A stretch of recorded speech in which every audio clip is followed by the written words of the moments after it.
الثنائي مساعد اول فارس السنجادي، المساعد الثاني احمد الحنوتي، والحكم الرابع احمد مصطفى.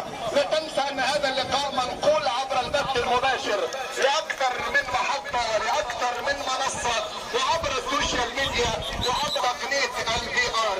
هناك الزميلين العزيزين سعد خليفه وطارق اسكندر. انطلقت المباراه، الاحمر هو فريق الحجيزه بينما اصحاب اللون الاخضر هو فريق غزاله. نتمنى ان تكون وجبه ممتعه في عالم الساحره المستديره في كره القدم البطوله وابن الحجيزه وغزاله على مراكز الشباب هنا على مستوى مركز السندلاوين وكل مراكز ومدن محافظه الدقهليه. هيا بنا اربط الاحزمه لنحلق ونطير ولنبحث معا عن كل ما هو شيق وممتع ومثير في عالم الساحره المستديره الكبير. الاخضر يحاول طريق غزاله، كره من وسط الملعب، محمد طارق يلعب الكره اليمين، توزيع تمريره اقصى اليسار حلوه عند اللاعب المتقدم احمد السيسي، تغطيه لفتوى بهذا القرن غزاله من الناحيه اليسرى. هاني عادل حاول دخول منطقه الجزاء يامنها اسلام مصطفى وبمحاولات التدعيم من عصام وائل ومحمد صلاح. لسه الامج 1-1 في الجوله الاولى. الاهلي كان ضيفا على فريق الداخليه في استاد السويس الجديد وفوز الاهلي 4-1. كان حكما لها لم يشهر ولم يستخدم اي بطاقه ملونه ولم يستخدم البطاقات الصفراء. حضور فيديو الكره المصريه عبد الستار صبري، حضور من ارهق الطاحونه الهولنديه كابتن عبد العزيز على حرج عن عشقنا وعن حبنا لفن الدراويش وراقص الصمته، حضور المدفعجي كابتن معتز اينو، حضور من كان في طريقه الى ايطاليا ليكون حاضرا مع السيده العجوز هناك في اليوفي محمد اليماني، حضور من وفير جاءوا لمتابعه هذا الحدث الكبير. فاهلا بهم هنا في هذا الملعب واهلا بهم على ارض الحجيزه. كره مقطوعه، محمد طارق للغزاله، تقدم انفرد حكم لقريه صدأ هذا البلد الحبيب. انه كابتن علي عليوه في الجزاء.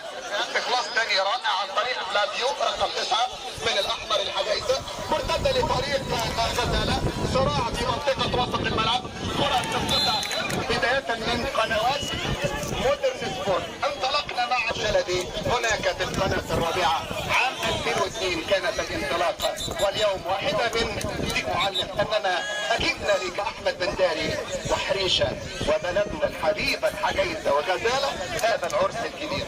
كره ملعوبه اماميه، محاوله لفريق الحجيزه، كره تستخلص اماميه محمود الجندي، لسه منورات في وسط الملعب. في دماغك ان عاطف عبد العزيز هياخدك في العربيه وهو رايح على الاسماعيليه، ولا حد يفكر ان الشيء ده كان هيخطفك في الشنطه، ولا عبد الستار صبري هيوديك في قد الجبل. طلع كل اللي جواك وما تخافش ولا تقفل ولا تكتم. لما لعيب يقول في واحد مره بيتفرج عليا، لا خلاص بقى محدش هياخد مني الكوره، وانا النهارده نجم وانا نجم النجوم وانا وانا وانا وانا وانا وانا وانا وانا الكوره على حدود منطقه الجزاء. مقطوعه ارتدت وسط الملعب، محاوله تقدم، برافو فريق غزاله، عاملين ضغط مبكر، انطلاقه تقدم عن طريق وقت يا ولد. الذي يحاول شوف الصراع، شوف الكوره، والباتش نفسه من اول مره، تحرك في مكان والتحرك بدون كره ولا مركزيه مطلوبه في عالم كره القدم. انطلاق وتقدم، قميص رقم 4 زكريا، عرضيه يا احمر يا متملك من سبورتس لما اجرى معهم لقاء هناك في بلده الغراب التابعه لهذا المركز للسنبلاوين، وقنوات مودرن سبورت، قنوات اون تايم سبورتس، وايضا الزميل محمد عزمي من الرومنتادا في قناه المحور اجرى معه حوار وحوار وحوار. شوفوا ابنائنا واولادنا المهندسين عبقرة عملوا تقنيه الفيديو علشان كابتن امين عمر لما يحتاج اليها يروح ويتابع لو في خطا. امين عمر 17 مباراه الموسم الماضي في الدوري، 73 بطاقه صفراء و4 بطاقات حمراء، واكتسب 6 ركلات جزاء. خطا لصالح فريق الحجيزه. ادي كره اتلعبت في الجانب الايسر من اللاعب رقم 14 محمد صلاح، وسط الملعب مقطوعه، مرتده لغزاله، غزاله وانطلاقه وسط الملعب، لكن مقطوعه ترجع لصالح فريق الحجيزه. عند نص الملعب الامور بتتعطل وكأن في مطبات صناعيه ما حدش واخد بدون اهداف النتيجه حتى الان. ركله ضربه ملعوبه الى دايره وسط الملعب، كره مع غزاله، محمد طارق محمد طارق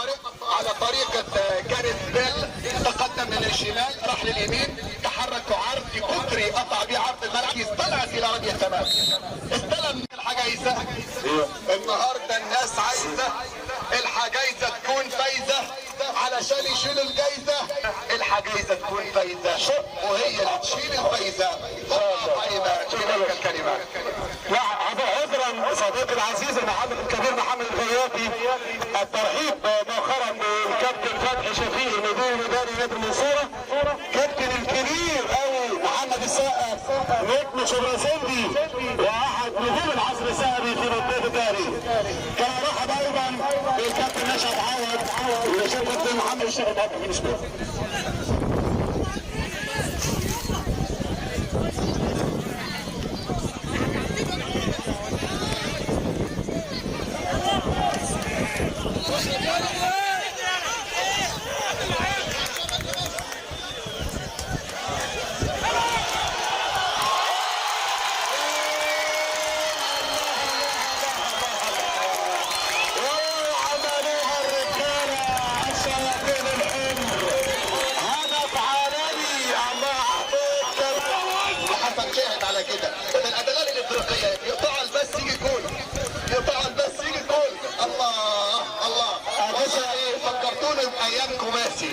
فكرتوني بايام كوماسي وانتوا على راسي، انتوا على راسي حتى لو في اخطاء بس كنت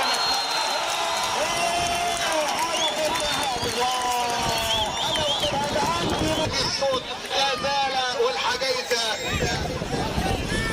حياديه. ايوه في حياديه. لمين؟ قول. هدف جميل. مين اللي جابه؟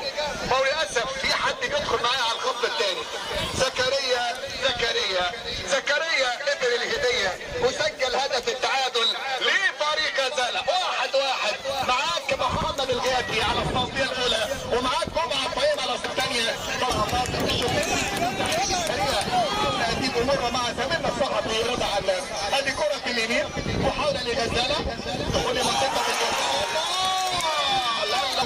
الى بلافيو رقم 9 اسكنها على يمين محمد صبحي يصبح عليه ويمسي عليه ويقول له هاتها بايديه. لا ما يقدرش يجيبها بايديه. وبالتالي كان هدف اول في الدقائق الاولى من بدايه هذا اللقاء الممتع والجميل ما بين الفريقين. كره الى غزاله، رمي التماس، كره مع فريق الحجايزه بلافيو يلعبها اقصى اليسار. ان شاء الله هنقول لكم على امور الى بين شوطي اللقاء او حتى نقترب من خطوط العريضه ونهايه هذا الحدث والكرنفال الجميل. كره مقطوعه. برافو محمد زكريا يحاول بجديد. مرة كره بتتابعها كذا الدوري اللي شفناه في افريقيا الاخيره وزاد. خلاص 16 يوم ينطلق كأس العالم. هناك في قطر في دوحة الخير، هناك في قطيرة بعدم وجود مصر وجمهور مصر العاشق في الوطن العربي وفي الخليج المصريين بالملايين. عرضية مقطوعة من امام بلافيو، هجمة منظمة جت من كريم محيي. كرة طلعت الى رمي التماس. شباب اللي شفناهم اذا كنت مداري عليكم وحجبت عنكم ورايا كابتن ابو رحاب وكابتن امين عمر ابوه كابتن محمد عمر. هذه كره ثابته ملعوبه. الثانيه هو لاعب غزاله، هو اللي بيرتدي القميص رقم 4 وكان رجل المباراه في اللقاء الماضي لما فازوا على فريق شبرا سندي في السيمي فاينال ولصالح فريق غزاله. ايه الحلاوه دي وايه الجمهور ده يا جماعه؟ مش ممكن. وكأنك بتلاقي كابتن حريشه نجم من نجوم الزمن الجميل. حريشه واحد من اساطير كره القدم على مستوى النجوم. بخطر الحجايزه خلاص ما بيهمهمش صيف وحر ولا شتاء ولا مطر. ايوه يا قوت يومي ورغيفي. كره القدم هوايتي ومتعتي والعلم غايتي وسلاحي وزيتي. محاولات على حماس. برافو الحجايزه. 1-1. محمد صلاح كده ناحيه الجانب الايسر. محاوله عصام وائل اماميه في افريقيا بل في العالم كله. ومين ما يعرفش عبد الحليم حافظ؟ كره طلعت الى خارج الملعب لكن عبد الحليم والغياثي في زمن واحد الامور هتتخرب. ما كانش ينفع. الريف في كنوز يا جماعه. يا كابتن هشام، يا كابتن عبد الستار، يا كابتن يماني، يا كابتن اينو، الكنوز هنا يا جماعه. هنا في الريف، هنا في اثار، هنا في اثار وفي كنوز والله. هذه كره صعبه تماميه ملعوبه لصالح فريق غزاله على حدود ايمن لم يقتصر دوره كمهاجم بل اصبح كمدافع. تحويل الكره باليسار، محمود الجندي عند خط التماس مقطوعه، ادي محمد طارق دل اماميات زكريا يحاول رقم 22 احمد السيسي يلعبها خطيره.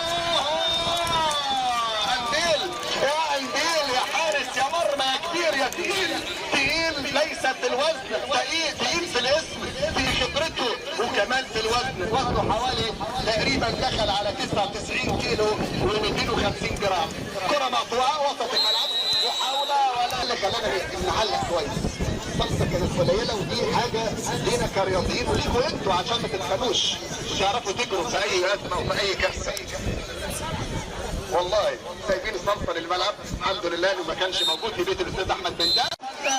مين قال لك انك مخيف؟ مين قال لك انك مخيف؟ ده انت فنان يا ابن الجويه يا ابن الحربيه. ومع الكوره في غزل عفيف.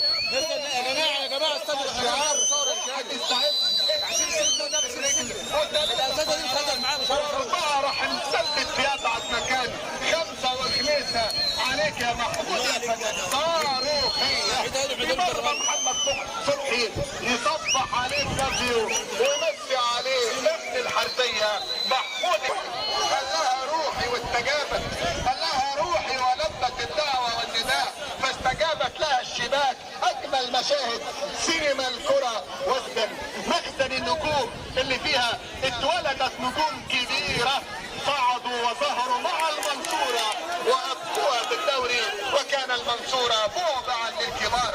ايوه ده عبد الظاهر السقا وياسر اسماء يا جماعه. هنا في هذه البلده وفي البلاد المجاوره لنا نجوم تعلقوا مع انديه كبيره. بكر قد يربك حسابات المدير الفني الكابتن السيد عبده المدير الفني لفريق غزاله. عذرا عزيزي والغام محمد الغياثي، الاستاذ جمال ابو الليف، والد المهندس احمد جمال، وكان مربيا فاضلا ومعلما للغه العربيه في الحجايزه. وطبعا نترحم على روحه واهداء لهذا الكاس على الفريق الفائز على روح الاستاذ جمال ابو الليف. ونعم المربي الفاضل الاستاذ جمال ابو الليف والد اجرى كابتن محمد جمعه بيدو المدير الفني لفريق الحجايزه. هل يا ترى يحافظوا على تقدمهم ولا فريق غزاله اللي معاه الكره يدرك التعادل؟ ادي الكره ملعوبه زكريا لاعب صوره كلنا كده عايزين صوره تحت الرأس.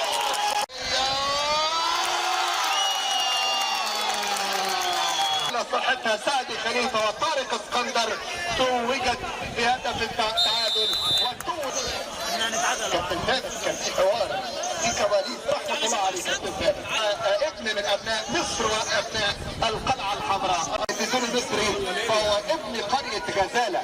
كابتن محمد الراعي وعائله الراعي هنا في قريه غزاله، والذي يعمل على سريعه في الحركه في الجري. صعب انك تصطاد الغزاله. سهرات الربيعه في التسعينيات القنوات الاقليميه. اين انت من القنوات الاقليميه؟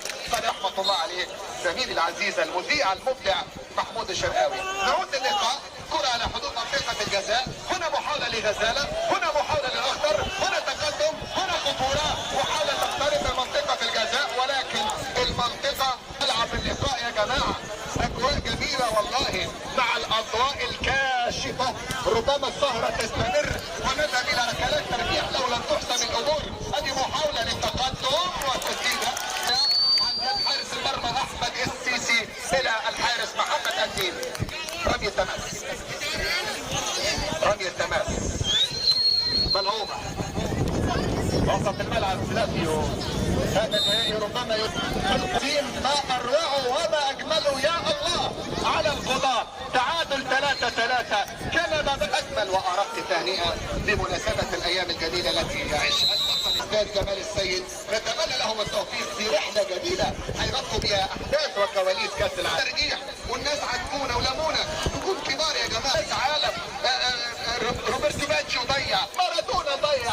فارجوكم ما تكونوش قاسيين على نجومنا، نجوم الاهلي والزمالك والاسماعيلي والمحله والاتحاد والمصري واسوان. فنحن في حاجه الى عوده الفرق والانديه الشعبيه من جديد الى دورينا.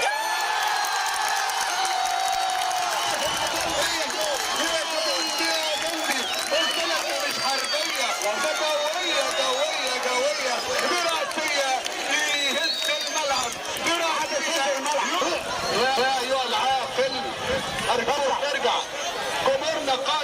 تنظيم كبرى الحرامات. نفذ الملعب لينا بالراي ده قائمه يا ريت الساده المنظمين يا ريت.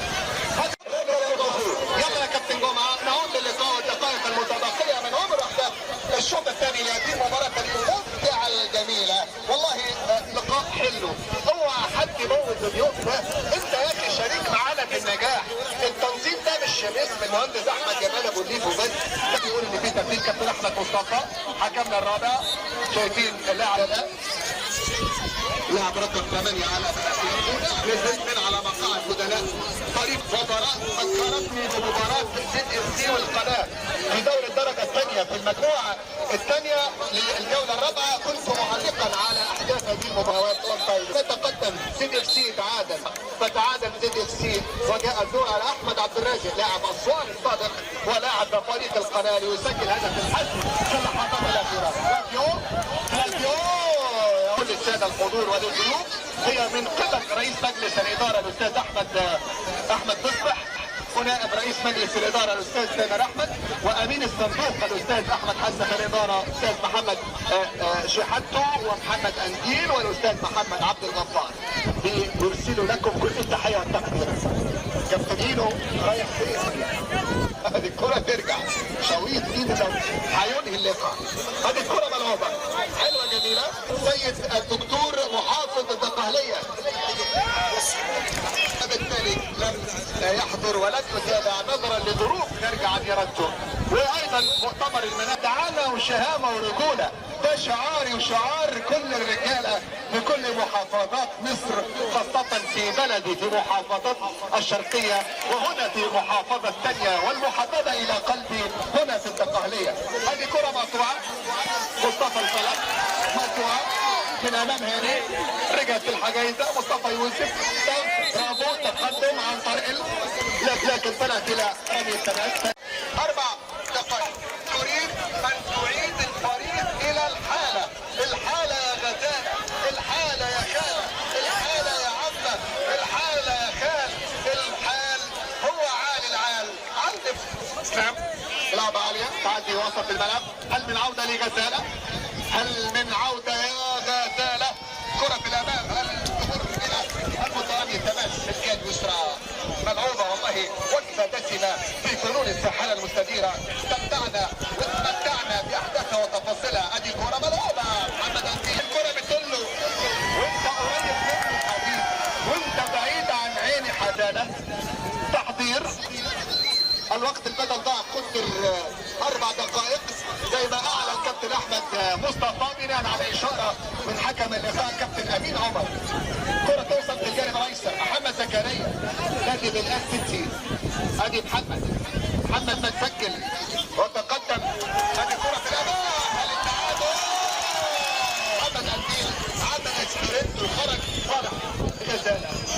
رمية التماس كل متواجد داخل منطقه الجزاء يبحثوا عن ضربه راس. انديل الجمهور معاه يصفق وسعيد لانه مسك الكره جندي وسط الملعب خط برافو من جديد. غزاله عاد الكره ثاني. ادي يمر ادي يفوت ادي بيعدي ادي محاوله من رد طارق ملعوبه لاحمد السيسي على وسط منطقه الجزاء ولكن توصل عند الحارس محمد انديل فشل في التصدي لركله الجزاء. فشل في التعامل في الشمال مع الكره المرتده مرت واخترقت في الشمال. كره ملعوبه محمد فرج